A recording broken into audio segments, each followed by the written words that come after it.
public platform here since yesterday that the devastation and the loss of innocence in Boston is troubling to everybody.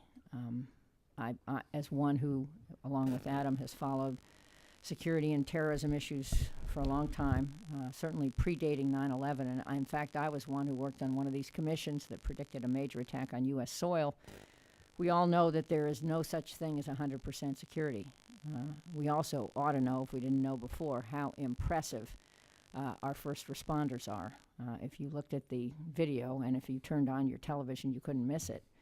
You saw a couple things. One is you saw people running away from the site of the bombs, and then you saw first responders running to the site of the bombs. I mean, it's hugely impressive. And you also saw our medical response teams, who I am sure saved a huge number of lives. But that's one thing you saw. The other thing that just I found so heartbreaking was all these foreign flags along the street where those two bombs went off, the point being that this was an international marathon and that people from everywhere were running in it.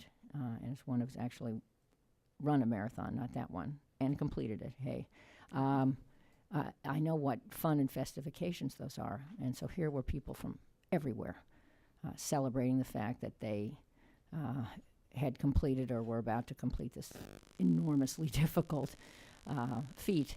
And then comes this devastation and bombs designed, obviously, to inflict maximum damage. So it is enormously sobering and sad. And for those of you who are out and about in Washington today, please take care. There's this Emancipation Parade along Pennsylvania Avenue that starts at 11. I'm sure law enforcement will be out in force, but just in case this is going to be repeated either deliberately or by copycats or accidentally, please take care. As your mother at the Wilson Center, and your grandmother and your step-great-grandmother at the Wilson Center. No kidding. I'm concerned about you. Okay, so let me introduce this event. Adam has a lot of interesting things to teach us. In fact, I, to my surprise, learned that he actually teaches an African course at the University of Washington. Is this true? Well, subject varies from year to year. Subject varies. This year it was Africa. Well, this year it was Africa. Hey, pretty good. We teach Africa, too. Steve McDonald and our Africa program teaches Africa. But for a member of Congress who has broad focus in his role as ranking member on the House Armed Services Committee, to teach a course on Africa is daunting. That's what I have to say. Let me just make a couple other points. Unlike the Washington Monument or the Lincoln Memorial, the Wilson Center is the living memorial to our first internationalist president. In case you missed it, it's called the Woodrow Wilson International Center for Scholars. It was chartered by Congress in 1968, and it is a key nonpartisan policy forum for tackling global problems. Our goal here is to build a global brain trust, a network that actually generates actionable ideas and prepares the next generation of leaders for the policy challenges ahead. Some of the greatest challenges and some of the greatest opportunities come from Africa, and the Wilson Center follows developments on the ground there very closely. Our Africa program, which is directed by Steve McDonald, has emerged as a major partner with members of Congress working on Africa affairs. And this includes our contribution through working groups and stakeholder meetings to the renewal of the African Growth and Opportunity Act, AGOA, and ensuring more coordinated U.S. economic policy for Africa. We are well known for our work on conflict resolution, prevention, and mitigation on the continent, particularly in the countries of Burundi, the Democratic Republic of Congo, and Liberia, where we have long-standing programs working on the leadership to build trust and opportunities for collaboration. Our Africa and Middle East programs have also been conducting both private working group meetings and public events on security issues in Africa, including Somalia, northern Mali, and the Sahel, and the Democratic Republic of Congo. So here comes Adam Smith, who is a serious, very serious, I respect that, and significant member of Congress, and who is paying keen attention to strategies for strengthening ties between the U.S. and West Africa. Let me just close with a couple of thoughts. We've had many panels here where some of you have heard my own thought that we're too focused on tactics and we're too little focused on a strategy across the globe for winning the argument against terrorists and potential terrorists. We can't just play whack-a-mole, which is important in some cases. I don't oppose our tactics to take out bad guys whom we cannot capture and whom we cannot rehabilitate, who pose an imminent threat to our country and our interests. But that is not going to, quote, win. What's going to win is projecting a set of values and demonstrating that America wants to help and offer a better path for some kid in the boonies of Yemen trying to decide whether to strap on a suicide vest. That's who we have to reach. And sadly, as yesterday reminds us, we also have to reach people inside the U.S. And we may learn that this is not this effort was not at all connected to international terrorism. Maybe not at all connected to this sort of violent extremism related to the pushback against the West since before and since 9/11. It may be just a group of U.S. We don't know yet. And it may not even be a group. It may be a self-radicalized individual with any set of beliefs. But nonetheless, I think it is critical that we project our values and that we project a narrative about what we stand for and care about that wins the argument with a lot of people who are presently alienated both in the U.S. and abroad. And I'm sure Adam shares those sentiments, and I'm really glad that he has come down here to share his views on West Africa. And finally, let me just say that we had a brief chat this morning about Congress and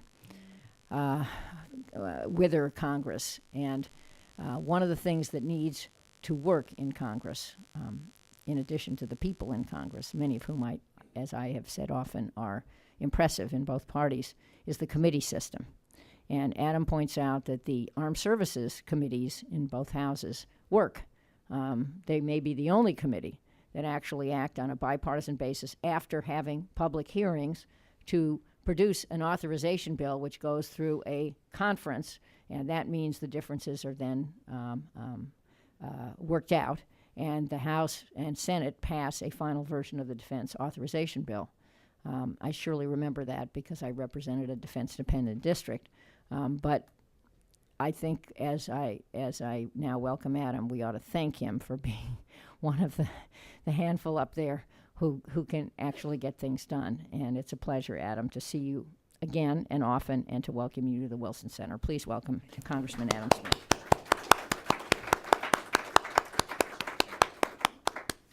Thank you very much. Well, I want to begin by echoing Jane's comments about the events yesterday in Boston. It is a reminder of the fragile world we live in and the threats that we face and have to be prepared for. And certainly need to express sympathy for the victims and all who are going through that, and the admiration that Jane expressed for all the people who rose to the moment to save lives and respond to that violent attack. We have to remain vigilant to try to prevent them. And I just think it's a terrible thing for us to wake up and have to think about again. So I appreciate you expressing those sentiments and appreciate, saw you on TV yesterday making your normal, cogent, intelligent comments. Not everybody on cable TV does that, by the way, so we appreciate your leadership on that. And I appreciate Jane's leadership here, certainly.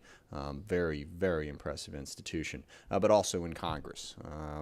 When I first got to Congress, I think when everyone first gets to Congress, you've just gotten off a campaign where you've convinced everybody that you're absolutely 100% ready to do whatever it is they put in front of you and to do the job, and that is completely, of course, not true. When you show up to Congress, it's a big, confusing place, and you're just trying to figure it out. One of the things that gets you through that is those members who have been there, who have a reputation for being smart and knowledgeable on the issues that you can go up to and basically say, what the hell is going on? And Jane Harman was definitely one of those members from my entire time in Congress, particularly on national security and foreign policy issues, which having wound up on the Armed Services Committee, I think Jane actually was on the Armed Services Committee when I first got there. To have that knowledge base was just incredibly valuable for those of us in Congress. And I am, sorry that you left, though I completely understand it, and maybe I'm just the tiniest little bit envious. But glad that you wound up where you did, because you're still in a position to play that role for those members of Congress who need that knowledge base and to do many, many other things here at the Wilson Center. So we appreciate that. Well, the topic for the conversation this morning was capacity building in West Africa, and certainly I want to talk specifically about that. But really, that's, the focus there is obviously because of some of the, immediate current challenges that we faced in that region. Mali being the most obvious, but we also have problems in Nigeria. We are concerned about the spillover from Libya. There has long been an al-Qaeda affiliate in that area, a great deal of instability and many, potential challenges to our national security. So we need to focus on that region and figure out how we can be most effective in being there. But the broader topic is the capacity building issue, is the basic notion of our foreign policy that says, well, we're really not in a position, if we ever were, to simply show up in a place in the world that we're concerned about and tell the local people what to do and exert our influence in a way that dominates and forces it in a direction that is most useful to us. That really doesn't work. Certainly we've learned that lesson in the last decade in Iraq and Afghanistan. What works best is a partnership. Is the notion of looking at a region of the world and figuring out how we can build friendships and then build the capacity of those partners, of those friends that we've developed, to meet a wide range of different issues. To me, this is just sort of straightforward, common sense foreign policy, but it's something that we need to do more of, and something, quite frankly, we need to do a better job of getting right. Now, there's been a fair amount of criticism of the sort of the capacity building concept, and most of the criticism sort of focuses on the shortcomings, on areas where mistakes were made or where the results weren't good. And I would simply stipulate that, yes, bad capacity building is bad. We should try to do it correctly, and we should look at the challenges that are out there in terms of getting there.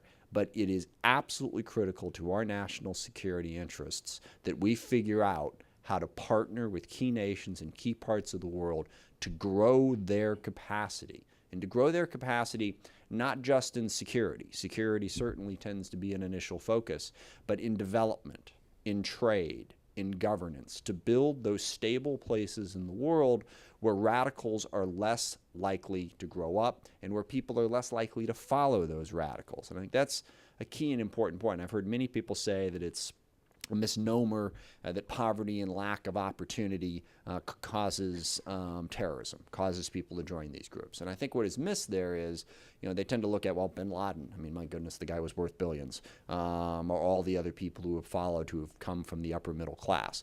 Look, there's a lot of crazy ideologies out there that will get developed, and typically the crazy ideologies do get developed by more educated people. But the question is, do they find followers? Do they find people who are willing to sign up for that crazy ideology? And it will always be the case that they will find more of those people where there is a lack of opportunity, where there is a sense of hopelessness, where there is no decent governance. Greater stability, greater opportunity makes it far, far less likely that these ideologies are going to find the followers that make them work. That's why we have to focus on capacity building. I think when you look at Africa, we have had some successes. And one of the best models out there is what has been going on in Somalia and the Horn of Africa. We have contained a similar threat in Somalia and Yemen to what we faced in Afghanistan and Pakistan. But take a look at what we've spent, respectively, in the two places in terms of lives and treasure and the overall investment. We sent, I think, at one point over 150,000 troops in Afghanistan between the U.S. and our NATO and other partners. Spent an enormous amount of money there. In the Horn, what we did is we worked with Kenya, we worked with Ethiopia, we worked with Djibouti and Burundi and Uganda and other countries to help build their capacity to better contain that threat, and with Yemen as well. So for, less than 1,000 U.S. troops at any point in this process, we have significantly degraded al-Shabaab's ability to make influence in Somalia and are slowly improving the situation in Somalia, not because the U.S. showed up and did it all, but precisely the opposite, because we worked with our local partners to build capacity to get us there. I also had the opportunity a few years ago to visit the Philippines in Southeast Asia, where we're doing a similar effort with a small group of folks trying to deal with insurgencies in the Philippines by training local security forces, and we've had a great deal of success there as well. Now, when you look to West Africa, the challenge there is, who are our partners? And I will say without question, in that regard, it is a much tougher part of the world. And we're slowly trying to build those relationships. We were trying to build those relationships with Mali before the existing governance structure fell apart and the coup happened. But we need to build relationships with as many countries in that region as possible. And we need to do it from the position of, we're here to help, not here to dominate. And we care as much about what your interests are as we do about what our interests are. We're not simply showing up and saying, we have interests here, therefore you have to do what we want you to do. It's like, how can we work with you to accomplish your goals and objectives? And the important thing about all of those places that I just cited, in the Horn and in the Philippines, is it's not just military. It's not just security. When I went to the Philippines, yes, I visited our Special Operations Command and the 250 or so folks that were there at the time who were training the local Philippine military and security. But I also visited USAID that was opening a school that day. It is a combination of all of those elements, not just security, but development and governance as well, that truly makes this work. And also, even on the security front, one of the key differences is, it can't just be a matter of going in and training, local security forces, how to enforce the law, how to be better at, the basic military talents of, shooting and organizing and all of that. Huge part of it is doing security in a way that keeps the population on your side, which is very difficult if you're not doing it right. You can't just show up guns blazing.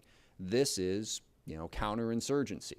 And I feel a little bit bad that counterinsurgency has developed such a bad name, and there's a little bit of a misunderstanding about it. Counterinsurgency doesn't have to be, we're going to drop 150,000 troops down in a country and completely remake it. All right, that's sort of on the grand scale. Think of counterinsurgency on a much smaller scale. What basic steps can you do in a given village, in a given area, to get the population's trust in the local governance? Well, you don't get their trust by showing up and simply arresting people and locking them up for no apparent reason. You get their trust by respecting human rights and by enforcing security in a way that protects the population and empowers the population. Now, it's a lot easier said than done, but if we take that approach, and we have begun to take that approach, it's a huge priority for the Special Operations Command, you then build strength in a way that is sustainable and lasting. Now, there are a number of challenges to this, and that's one of them right off the top. In Mali, that's what we were trying to do, and it wound up being that some of the people that we trained wound up leading a coup against the government. So we didn't complete the task as well as we would have liked. Now, one of the balances that is difficult to strike, and I made some comments about the Leahy Amendment a couple weeks ago that got a little bit of attention. I think the Leahy Amendment is enormously important. The notion that if we're going to be training security forces, respect for human rights has got to come first. It's incredibly important, but we want to make sure it's effective as well. We don't want a situation where the Leahy Amendment, forces us to pull completely out of a country because of a human rights violation someplace, and puts us in a position where we can't train people in human rights, the very thing that we're supposed to be doing. How do we strike that proper balance? But let me say unequivocally that the security portion of capacity building doesn't work if human rights isn't first and foremost, if we aren't enforcing security in a way that builds support with the population. And I think that's going to be one of the great challenges in West Africa, because we have a number of countries that we are trying to partner with that haven't always had that respect for human rights. Certainly Mali just had the coup. They don't have a legitimate government at the moment in our eyes. We've got to work back towards that. We've been through that in West Africa with Mauritania and with Niger, and we're slowly rebuilding it. So it will always be a difficult balance, but the one thing I would suggest is we cannot hold up a perfect standard and say if there's any violations of human rights, we're out of here. Because I believe that our presence, and I know Admiral McCraven at the Special Operations Command absolutely understands this. He understands that if his guys are in there just training people to kick indoors and shoot people, then they are not doing their job. They have got to train them to get the population on their side. I think the other great challenge to capacity building is coordination. And I know it's almost cliche to say, well, we need to get the interagency process right. But there's a reason that things are cliches. It's usually because they're true. We need to get the interagency process right. And if I had to, identify one thing that is the greatest challenge to us doing capacity building well in West Africa or any place else, it is the lack of coordination and lack of cooperation between all of the agencies that are key to making this happen. And I'll no doubt leave out one or two as I go through the list. But certainly the Department of Defense is important. Special Operations Command is enormously important. They are the best trained in counterinsurgency, capacity building, train, and equip missions. They are going to be critical to these missions. USAID and all of our development components, the Millennium Challenge Corporation, PEPFAR, whatever it is, all of those pieces that are there to help with the development side are enormously important to it. And obviously in any country you go into, the State Department is in charge. So making sure that the State Department is on board with what you're doing is incredibly important. Back in 2009, I did a tour of a bunch of countries in Africa where this was sort of the general theme of sort of talking about capacity building, bringing these different pieces together. And from country to country, it really varied the degree to which the chief of mission felt like they were in charge. There were many places where there was a conflict between the chief of mission and the SOCOM presence, where there wasn't that level of coordination and understanding. For capacity building to work, it starts with the State Department. And DOD and SOCOM and whoever else is in there has got to understand that they all work for the chief of mission. And if the chief of mission isn't on board with what's happening, then it ain't going to work.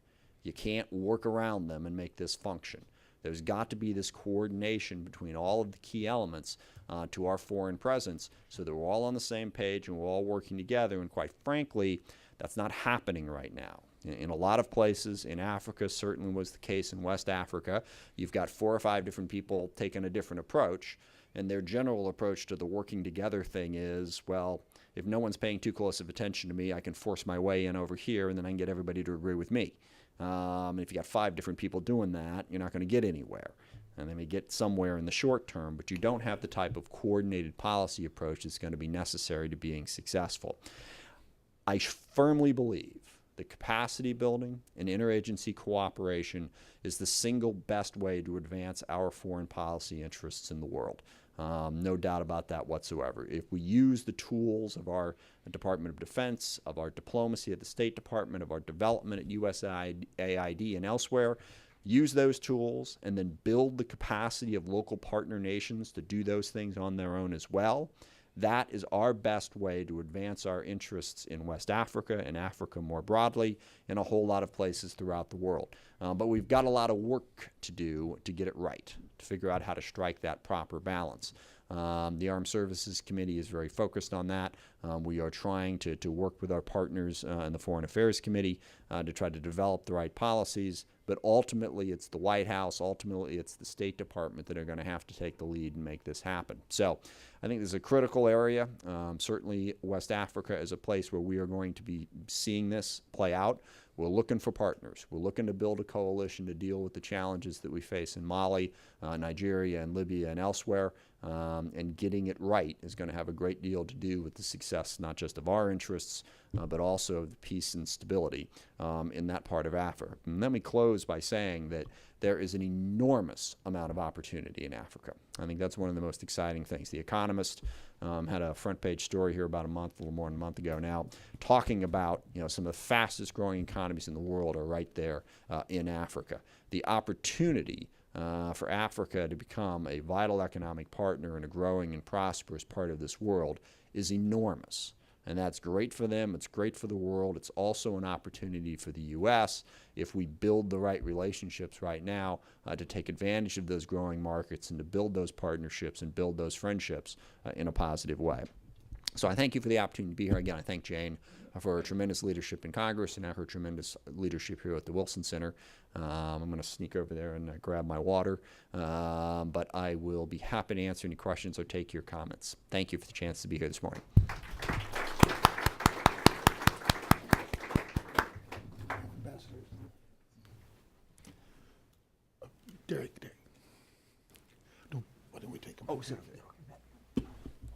give you a chance to sit down, Congressman. Thank you. Okay, thank you very much. A really good overview, and this Africa program and this institution very much agree with the theme that you've set there, that the need for capacity building, the need for interagency cooperation is the first line of beginning to deal with these kind of dislocations. We are going to take your questions and comments now. I think most of you probably know the setup here. We are being webcast live as well as recorded. So when we recognize your hand as you raise it, please wait for a microphone to be delivered, or else our viewing audience will not be able to hear who you are and hear your question or your comment. Also, identify yourself, please, so the congressman knows who he's talking to. With that, I think we're ready to begin. I'll monitor the questions as they come. We may take 2 or 3 at a time if they seem to fit. I see one right back there, Ann. Mm-hmm. Ann Phillips, formerly scholar here at the Wilson Center, currently at USIP. Thank you very much for your presentation. My own experience in working in fragile states for over a decade with USAID and then DOD, certainly I agree with everything you've said. And I'm wondering if you see the New Deal for engagement in fragile states, which was agreed to at Busan, the U.S. government has endorsed it, is a way forward. The New Deal, if you're familiar with that, if you see that as a very good opportunity to adjust the way the U.S. government provides assistance, what would be the positives? Do you see any drawbacks? Thank you. No, I do, and I think one of the pieces that I left out in my opening remarks there is that, of course, it's not just the U.S. and it's not just the local nations. There's a whole host of people who are involved in different parts of the world. Many different countries, obviously, have their foreign aid departments. I always, sing the praises of Great Britain's Department for International Development. I think the best organized foreign assistance plan out there. Could be a model for how we could reform ours. And then the other real interesting player out there is all of the NGOs. The growth in the number of private sector NGOs that have been developed that are actively engaged all over the world is an enormous opportunity, but it's also an enormous challenge because coordination. How do you bring them together? So the idea of the New Deal of how do we pull all this together in a comprehensive way to work forward, and also focus on bottom up. And again, that's just another cliche, but I think part of the problem with a lot of the foreign aid, 60s, 70s, 80s, and beyond, was, we paid U.S. contractors to go in there and do something and leave. That's not really capacity building. You have to build the partnership and build the capability. Now, the Millennium Challenge Corporation was the opposite of that, was the notion that we are going to work directly with the government of a given country and work on their governance capacity, on their development capacity, so that they can do it in a sustainable way. Yes, I think that type of comprehensive plan has an enormous amount of promise. Before I take a next question, I'd want to recognize for you, Congressman Smith, that we have Ambassador Sadiku here from Niger. Yeah. Just recognizing there he sits. I couldn't find you. So if you would like, because you come from the area, if you would like the floor for a moment, I would be glad to grant that to you.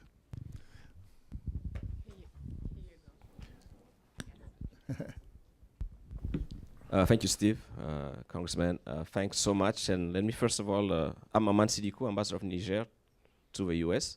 I'm not going to talk about drones, but I would want to commend you for really looking at the 2 sides of what we are up to: security, but also development and governance.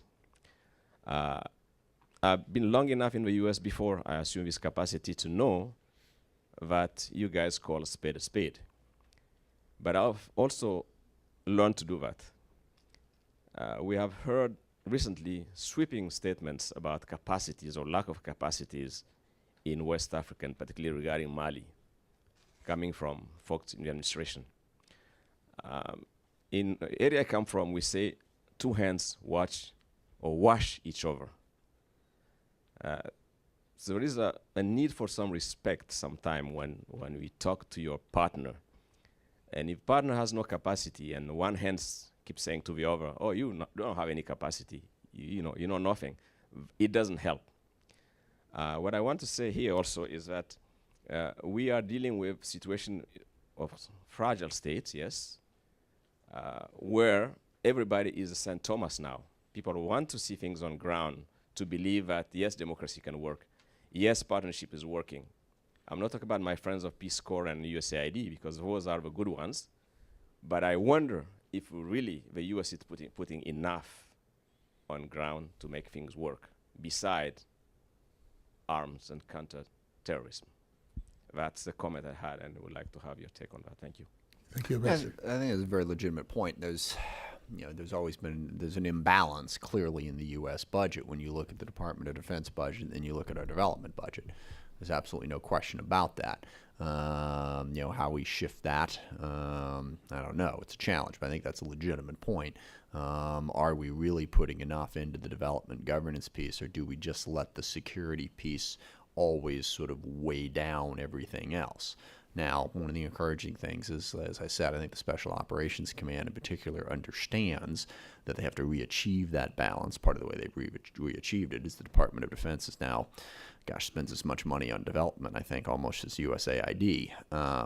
That's not a great thing. That's not necessarily the area that they should be focused on, but we're trying to rebalance that. And your first point about respect for your local partner is incredibly important. I mean, that is the huge challenge to get started. You can't come in and say, well, you guys don't know what you're doing, we'll come in and fix it, because that is the exact opposite of the bottom-up approach of allowing the country you're dealing with to take the lead. So that respect, if you don't have that respect as a starting point, you're never going to get to where you need to get to on capacity building. So I think that's an excellent point, and I thank you for making it.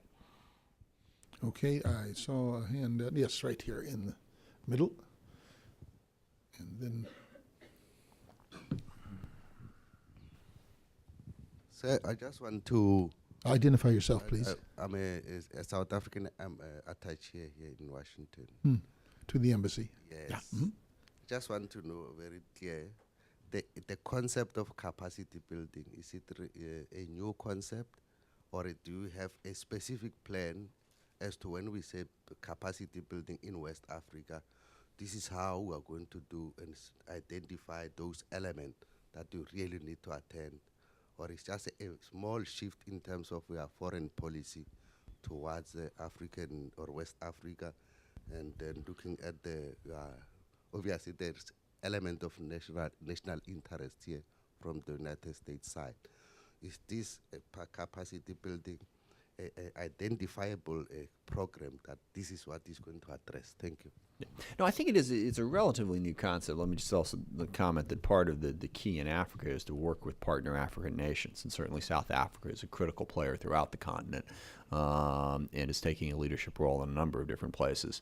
So we'll need to partner broadly. I think capacity building is a little bit new in the sense that, we've been talking about it and trying to do it for a while. We still got a little work on it. But, it used to be that the U.S. took its approach to the world of, let's get our guy in charge, and then it's all good, basically. And that was sort of the opposite of capacity building. You can look at the Democratic Republic of the Congo. We had a great deal to do with Mobutu winding up there. And once he was there, he systematically destroyed the country over the course of 30 years, looted it and pillaged it right down to the bone, and he was our guy, okay? So I think in that regard, you can at least say that capacity building is new, because we certainly weren't trying capacity building at that point. We were simply, like I said, trying to get our guy in charge. And it's, I'll do the, I think it was the FDR quote about Somoza in Nicaragua. Yes, he's a son of a bitch, but he's our son of a bitch. And that was basically the end of any thought about capacity building. And we've learned that does not work long term or even short term. So yes, I think it is a new concept, and I think it's a concept that our broad governance structure is still trying to wrap its arms around. What's the role for the State Department? What's the role for USAID? What's the role for DoD? What's the role for SOCOM? What's the role for the intel side? And how do we pull all those pieces together? And we've had some successes. And so I mentioned the Horn of Africa as a success. There are those who are still, there's complaints about the human rights record of every single one of those countries that I just mentioned in my speech as reliable partners of ours. Are we pushing them forward enough to improve democracy and improve human rights and improve governance in Uganda and Ethiopia and Kenya and Djibouti versus the value we get out of the partnership? So I think it is a relatively new concept that we're going to have to develop going forward. Okay, I saw a question right at the back there, all the way in the back. Then we'll try to move to this side. Mamadi. Thank you, Steve. Thank you, Congressman. My name's Ed Barber from GoodWorks International. It's a consultancy founded by Andy Young. And I was intrigued by your comments about finding ways to get various parts of the bureaucracy to work together more effectively in the security area, because I have just finished working on a set of trade and business policy recommendations for the second Obama administration through the Corporate Council on Africa. And that is one of the major themes. How do you get an Exim Bank, OPIC, TDA, and the other financing agencies working together more effectively where business models are changing around the world? How do you get different parts of the government to collaborate, including with the private sector, given our deeply entrenched separations of powers and reluctance to have government seem to favor any one business over another? I guess my question is, and by the way, those biases and institutional arrangements are reflected in the committee structure in Congress. So I guess my question is, how do you implement that idea of greater collaboration, less stovepiping, given our institutional history? A lot of people would like to create new formal institutions. Maybe the best way is some sort of informal working across boundaries. That's kind of a formless question, but I would No, I think it's a critical question, and there's a couple of good sort of lessons I've learned about that. First of all, there's no substitute for White House leadership. It's sort of like, you got a lot of kids in the family, and they're all going to go off in a whole bunch of different directions. If the parents just go, they'll work it out. You're really not in a good place. So there is no substitute for the White House, the person, people who are in charge of all of that, stepping in and aggressively, making sure that they empower all of these folks and then help decide the disputes and move forward with it. I will say on the new agency thing, I remember way back when I was in the state legislature, I learned something that you will often have a situation where people will look at a given policy area and say, gosh, we've got 8 different organizations, doing this. It's terrible. We need to coordinate it. But what you wind up doing is you form an organization, and then you have 9 different organizations trying to do something. So unless the authority comes with it, unless you have the, guts, shall we say, to say, you're gone, you're gone, you're gone, this is how we're going to do it, then you're just sort of adding to the bureaucratic problem. But I think there is a growing understanding amongst some. I know that Raj Shah at USAID and Admiral McCraven at SOCOM have formed a very close relationship and are working together. And that's the last piece of it that I'll say. In my experience, it's the individual who steps up. Stan McChrystal, after 9/11, when JSOC was trying to figure out, how do we deal with this? Oh my goodness, we were vaguely aware that this network was out here, but now this is a huge problem. How do we deal with them? Through pretty much the sheer force of his personality, he pulled together all the different agencies, not just DOD, but on the intel side, NSA, FBI, all different pieces, and said, we got to figure out who these guys are and we got to take them down. And a lot of times that's what it comes down to, is an individual with the credibility of the moment and the personality to say, we're going to pull this together and make it happen. So it's not. I can't get a flow chart for you. I can't, here's the process. Boom, follow that process and it's all good. It has a lot to do with the individual actors involved. Okay, right here. Good morning, Adam. Ken Levinson. How are you? Good morning. Fine, thanks. As you know, we've worked for a long time with the Business Council for Global Development, and We 9 years ago had a staff person spend 3 months trying to define capacity building. So I think if you want to talk about how new the concept is, they were studying what was available then online and elsewhere to try to find out definitions for that.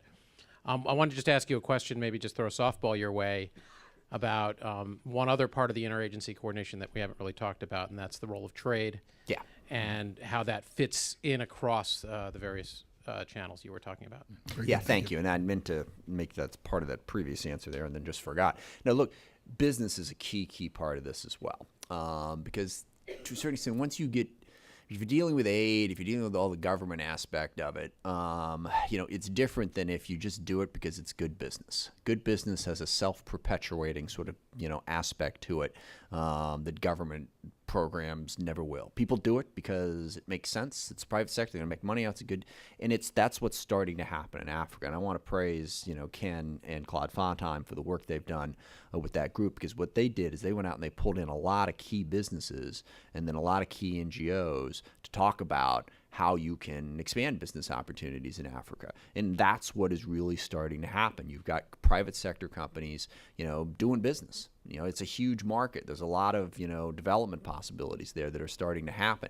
And really, there's no better capacity building out there than a strong economy and a strong private sector doing business that people want. People see opportunity. They want to go work for this company. They want to start their own company because they see a market. So trade is a key part of that, taking down some of the barriers, but also just encouraging businesses to get involved. One of the things, the Eastern Congo Initiative does a lot of work in the Eastern DRC, and one of their big focuses is on exactly that. How do we get business going? And there's this company in Seattle, Theo Chocolate, that sources a lot of their product from Africa, and they've now started sourcing some of it from the DRC. And that's all business, and that's all good. And I think that direction is just a critical piece of it. Trade, private sector business, saying, look, we're not coming here, out of sympathy. We're coming here because we see a business opportunity. In a lot of ways, that is more sustainable and more respectful in ways that no development program can ever meet. Okay. If I may, there's a woman in the back there who's had her hand up since like the second time. Oh, okay. You may. He was. I have this sense of like the look of aggravation. You've there, got so a I different wanna give her angle there. I chance. can't So, see it. Yeah.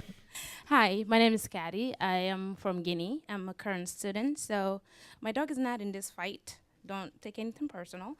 I'm just curious as to, let's say, take Ethiopia for instance. With the death of the former Prime Minister, Meles Zenawi, I feel like things might be going in any direction currently. People seem to be confused, and there's this missing of the strong Prime Minister and everything. So I was wondering if you guys have any strategies in terms of states like that in Africa, like in case things begin to work out very well and then something happens, pop out of nowhere, things go south. Do you have anything to deal with situations like that? We have endless strategies. I've yet to see them function as well as they should. Because that you just described, I think, one of the greatest challenges in Africa, and that's sustainable governance. And what you will see over the course of the last 30 or 40 years, as different countries in Africa have kind of gone, sort of like this, it'll be, we found a great leader. And that great leader will pull everything together and make everything work. But then inevitably, none of us last forever. After a certain point, maybe corruption comes in, people get tired of that leadership. Sustainability of leadership is one of the hardest things to achieve. And I'll just, two quick stories on this as to how it's worked for the U.S. George Washington is my most admired president for one and only one reason. After 2 terms, he stepped down, which at that time in human history was pretty close to unprecedented. He could have ruled that place for as long as he lived, and he voluntarily walked away from power. And that set a precedent in the U.S. that just hasn't been set in too many other places. At that time, hadn't been set anywhere, that you have to build a system that works. It's not about a given personality, all right? The system has to sustain. Similarly, Tip O'Neill talking about the day after Nixon resigned in '74, driving past the White House. And you could have looked all around Washington, D.C., and you wouldn't have known it happened. There was no evidence whatsoever that there had been a change in power.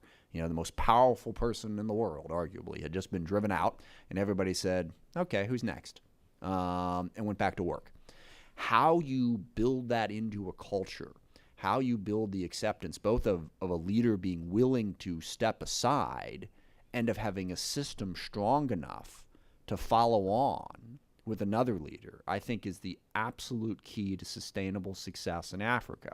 Now, one positive note, when I was in Kenya last year, and they were building up to the election, and they were very concerned about it because the last election, had led to a great deal of violence, and they had a lot of these, young people whose job it was to go around and teach people about how democracy works. And one of the most important things they taught them was you lose sometimes, and that's okay. All right, you go back and you get ready for the next campaign. It doesn't mean that you have to riot in the streets. And let me also say that you lose sometimes in unfair ways. Going back to Nixon, I mean, Nixon could have absolutely challenged the 1960 election. There was enough fraud that went on in that election that he could have dragged it out forever. He made a conscious decision. I'm not going to put the country through that. He stole it from me fair and square. So we're just going to let that stand.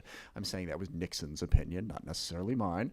And I will say this, in Kenya, they had another close controversial election. In the minds of a lot of people, the wrong guy won, and it was a lot better this time. Not perfect, certainly, but you didn't have the violence and the deaths and everything because you began to understand that the system itself, the sustainability of it, is critically important to peace and stability, more so than who wins or who. That's what you got to do. So I guess if I was going to point to something, look at what they did in Kenya in terms of really focusing on how to teach people how to respond to elections and how to take a sustainable approach to it.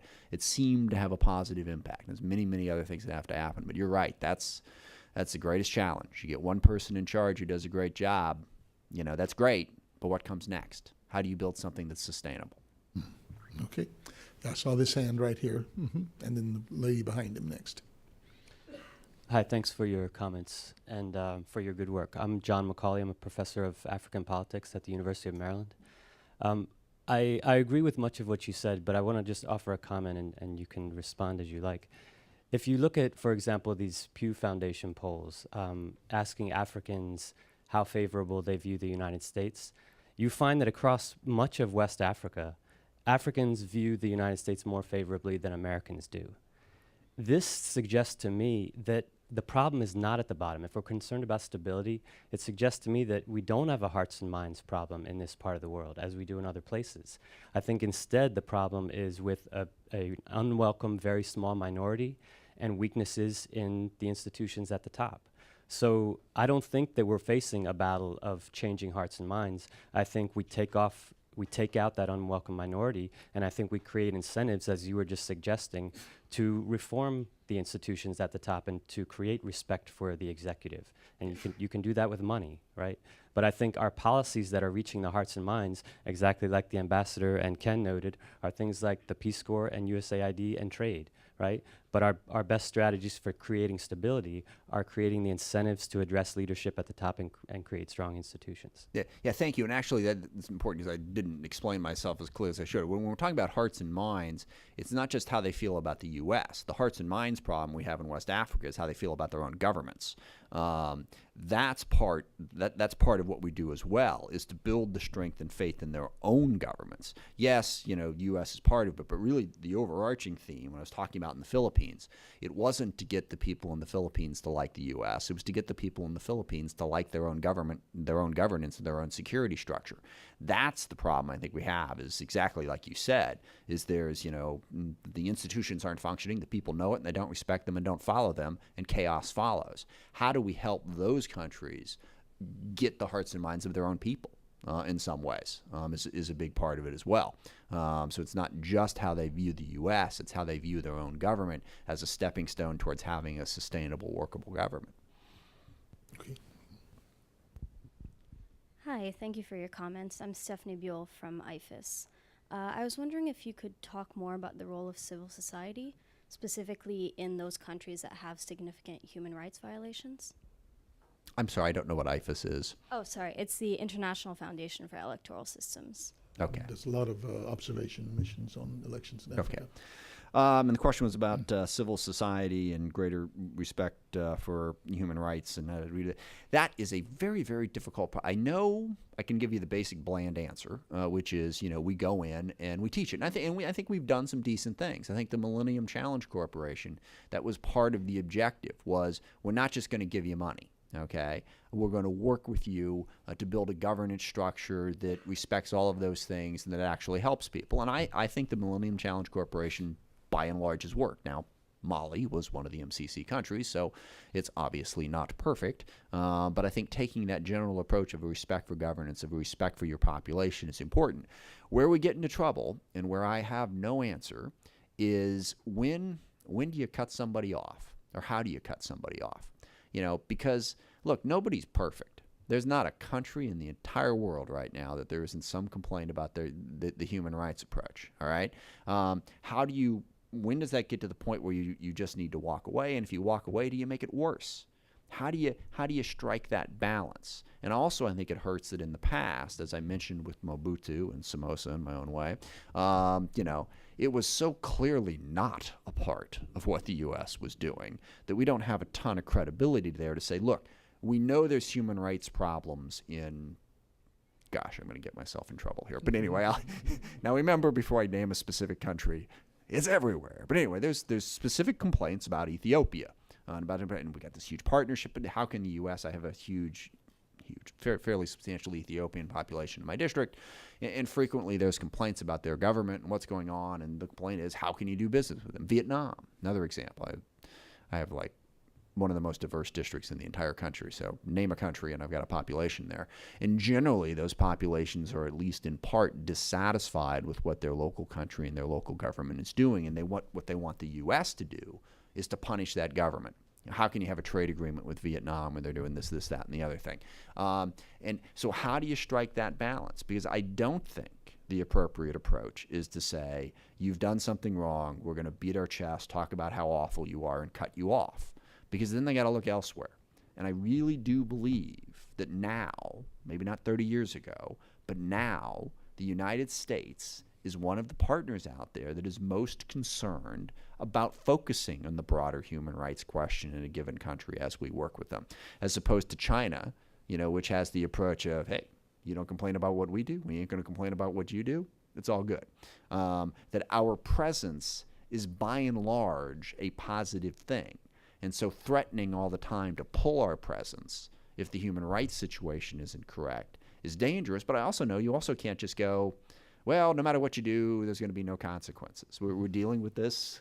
Again, I'll mention a country. I'm just getting in so much trouble here. Rwanda. I mean, we got a great relationship with Rwanda. And what Kagame has done there, when you look at where they were in 1995 after the genocide and where they are now, a lot of things they've done, the partnerships they've done. On the other hand, they're doing some not great things in the eastern DRC. How do we work with them to get some changes on that? And I think we've seen some progress recently. We withheld literally $200,000, that's the reaction that most people get. So how do you strike that balance? I don't know. It's a case-by-case basis. And I do know that the standing up, beating your chest, we're going to cut you off because you've done something wrong approach is not the answer. There has to be a balance somewhere in there. Okay, we've got lots of hands showing. I think back in the back there was up first, yeah. Hello, my name is Teresa Crawford. I'm with Partners for Democratic Change, and we're one of those NGOs working with civil society and governments in West Africa to improve citizen security. And a little bit earlier, you spoke about White House leadership, and recently the White House put out the PPD on security assistance. Could you talk a little bit about that? I mean, it was a 4-year process, a lot of interagency wrangling over who was going to be doing, but we were really happy to see, security governance and accountability is one of the key things the White House is supporting. Could you talk a little bit about that? Sure. In general, I think that's good, and I do think that this White House, and I think even the Bush White House, tried in West Africa. They had, different process together. They were trying to build relationships in different places. And I think overall, the reason things have not gone as well as we would have liked is not because of any particular failure of commitment. There was just, we had some bad facts. Libya falling apart, and all of the weapons that flowed out of Libya as a result. The Mali government, look, at the end of the day, the military turned against the government because they just didn't think the government was doing their job. And it's ironic that, part of what the military was upset about was that the government wasn't focused enough on on fighting, the rebels in the north, and the coup basically gave them half the country for a moment. But there were some really tough facts going on there that got in the way of it. So I think that the plan that you described, and makes sense, the one area where I think White House leadership has been lacking has been in that getting those agencies to work together and to empowering those agencies to do their job. I think there is a little bit of a feeling, whether you're talking about State Department, USAID, any of the different core elements, that the White House keeps everything very close to the vest. That there's a small group of people that make the decisions up there, don't necessarily bring in a broad group of others on some key decisions that would empower them and make it better for them to work together. That's an area that I think we could improve on to actually implement what you just described in an effective way. Okay, Mahdi, down here in front first.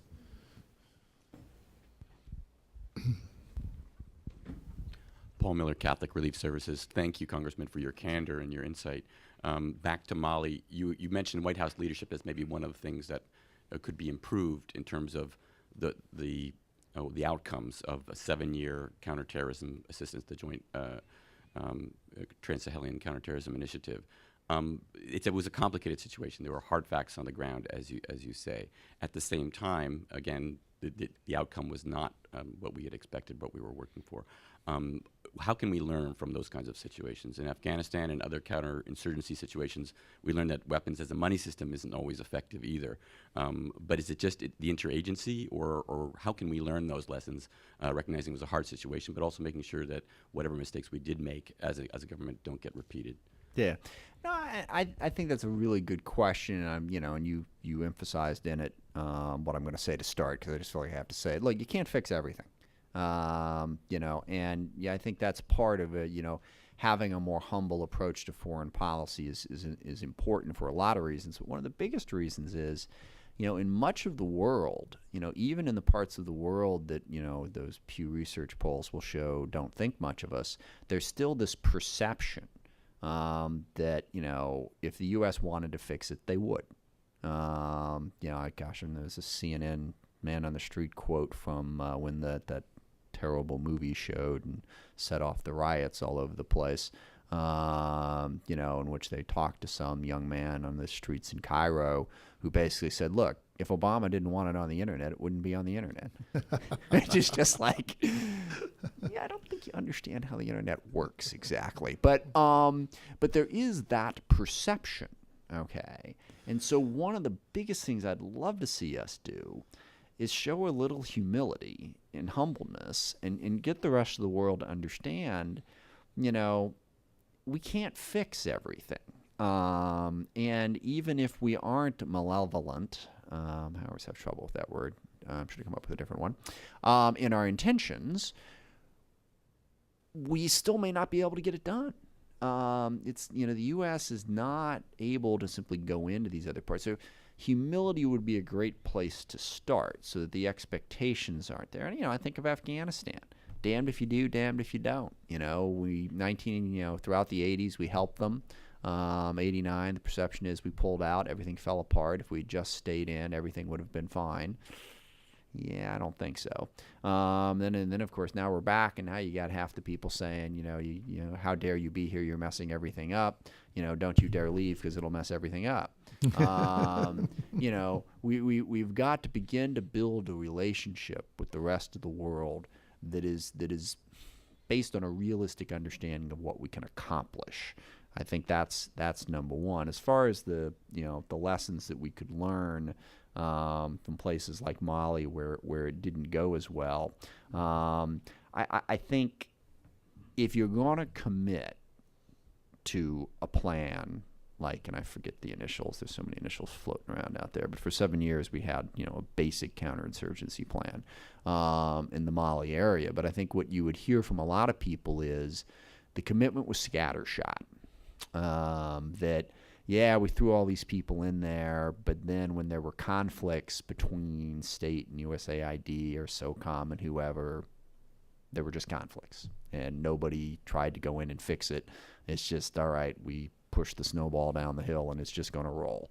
And if you're not prepared to go in and try to resolve those things and really follow up on what you do, then you better not push the snowball down the hill. And that, again, is about executive branch leadership. And I'll throw one final, note of sympathy there. While that was going on, pause for a moment and think about how many other things were going on in the world that the U.S. had to pay attention to. Mideast peace, North Korea, Iran, Somalia, Yemen, Pakistan, Afghanistan, on and on and on and on, which is why I will finish my answer here where I started, humility. We may be still the most indispensable nation in the world when it comes to peace and stability, but even the most indispensable nation in the world cannot fix everything, even if they really, really, really, really wanted to. Okay, right there. Thank you, Steve, Congressman, for your remarks. I'd like to ask how we shift U.S. policy and efforts from reactionary to more preventive. And I think your capacity building is right on the mark. And we had the opportunity, Jackie Wilson, U.S. Institute of Peace. We had the opportunity a few years ago to do some capacity building in Niger in support of a government initiative there. And although, a single small program is not the end-all be-all in capacity building, I think it did have a preventive impact in terms of the government's response to the Tuareg, the remnants of the 90s peace agreement and what was still ongoing in northern Niger. So I guess my question is, how do we change from being caught back-footed and being reactionary and having to respond to insurgent movements or separatist movements that then become extremist in nature and require a military response, to being more preventive and having that capacity building that is really focused on preventing conflict from escalating? Slowly would be my initial answer. But the second piece of it is cooperatively. And by that I mean, as I just said, there's so many problems in the world, U.S. can't solve them all. But if you build a community of nations and a community of partners that have an overall strategic look at the world, saying, look, our goal is simple, stability. I mean, there's no perfect world out there, but the Gates Foundation has a great quote that's like their sort of mantra that I forget, but basically it means they're dedicated to the notion that every single human being on the planet ought to have a shot at a decent life. I get they got a much better way of putting it than that. And that, so, you look around the world and you see where the instability is, and there's been some great work. I know Brookings and a couple other institutions have done studies of failing states, and if you want to figure out who's failing on what level, Google it and you'll have a endless list to see where it's at. And then and who are the people who are trying to fix that? Who are the people who are trying to improve that? It can't just be the U.S.